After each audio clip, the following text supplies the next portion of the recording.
So when it comes to upgrading the Leatherman Wave, there have usually been several options that you can choose from. Leatherman has given you the base charge, the titanium charge, and they have different knife blade steel upgrades. And then now from Rock Tool, you can get the S35VN, which does fit in the Leatherman Wave with just a little bit of a modification. So I have a video on that as well. So with the Leatherman Wave, there are lots of aftermarket parts, lots of things you can do. Pretty cool. All the tools and bit exchangers and so forth you can get for your Leatherman Wave. But what about your Leatherman Surge? So in my quest to upgrade the Leatherman Surge, one of the first places I actually went to was AliExpress. They have a lot of aftermarket parts for fairly reasonable, eBay as well, and I ran across these Damascus. These are marketed as Damascus blades, and then more recently they're marketed as VG10. I don't know what they actually are, but they look a little different than your normal blades. Maybe they're just laser etched. So I did buy a couple of these. I think they run about $30 or so per blade. I got the regular blade and then the serrated blade with the hook cutter, the rope cutter, for around $60 to $70, and I waited for them to come in from overseas. So eventually these blades did come in. I let them sit for a while. I had modded my Leatherman Wave with a Rock Tool blade. I was pretty satisfied with that. And then one day I was on Etsy and I found a really cool blade. I'd been seeing these on Facebook. Several of you, perhaps I watch this channel, had mentioned that from Vietnam, there was a gentleman that was making various blades for the Leatherman. And so I found this MagnaCut Tonto blade for the Leatherman Surge. I thought that'd be really cool. And so I ordered it. It was around $100. And I waited for a couple months, and then finally, just today, this came in the mail, and this is a beauty. So this is stonewash finish right here. Just an amazing looking blade. And the best part is no modification. I put it right in and it works perfect.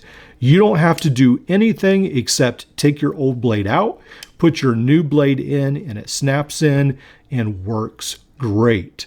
So this is a pretty cool blade that comes even with the thumb stud as well. In my opinion, this is the best blade I have ever seen for the Leatherman Surge. I would recommend definitely buying from him on Etsy. I will try to leave links for this blade and then perhaps for a couple different styles that he has, not just for the Leatherman Surge, but also he has several for the Leatherman Wave. He gets really good reviews, and as long as you are able to wait, as long as you have time, and give him a couple months, and then you will get your beautiful blade. Really, really cool. For $109, I think with tax and shipping or something, it was well worth the purchase. Definitely recommend this beautiful blade right here. Really, really cool. So while I was putting in the MagnaCut blade, after I had put that in, I thought, well, what about these cheap blades that supposedly are VG10 or, you know, maybe they're Damascus or laser etched or who knows what they are, but they are sort of cool looking. And so I thought, well, I'll go ahead and replace my serrated blade. So that's what I did.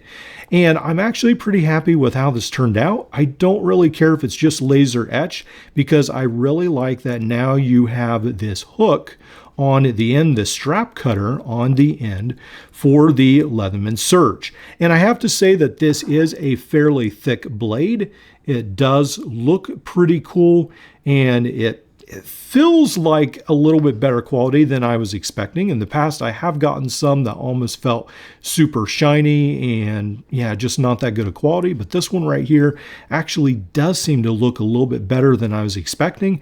And after a lot of modding, you have to take this to the grinder and really work on it to get it to lock into place.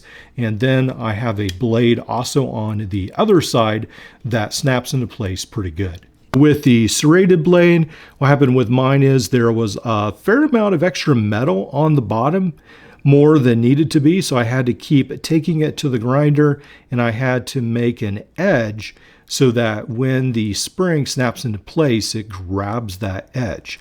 So it's just a lot of grinding a tiny bit, taking it back to your tool, grinding a tiny bit, taking it back to your tool, and then getting that fit where you're satisfied that the spring snaps into place, and it will be pretty much on this side over here where the spring will rest. So it takes time. It's not necessarily hard, but it just does take a fair amount of time.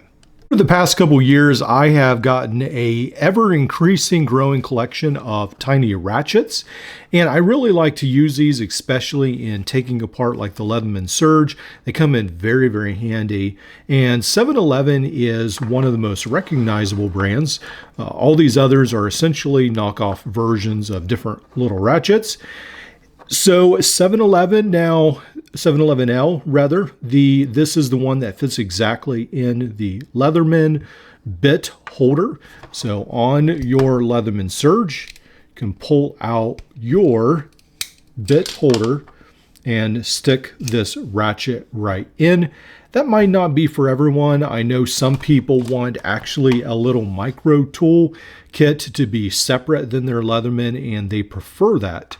So this little ratchet, this is the newest version from 7-Eleven, and these are made in Taiwan.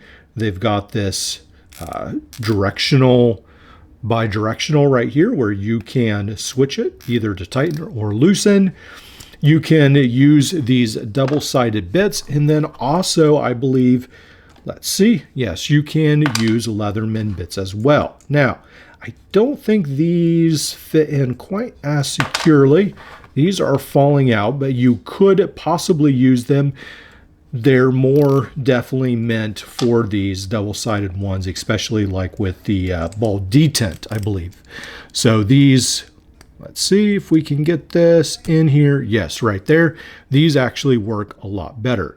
Now, one of the cool things is they actually would work a little bit better, the Leatherman in this side, where it actually has a magnet in the bottom. So that's cool. And then you could actually use it that way, put a bit on the top, and that would make you a nice little screwdriver right there if you need a little bit more leverage. Pretty cool system right there. I really like this ratchet, the small size of it. And so I probably will use this for taking apart tools and so forth. I do think it's pretty cool.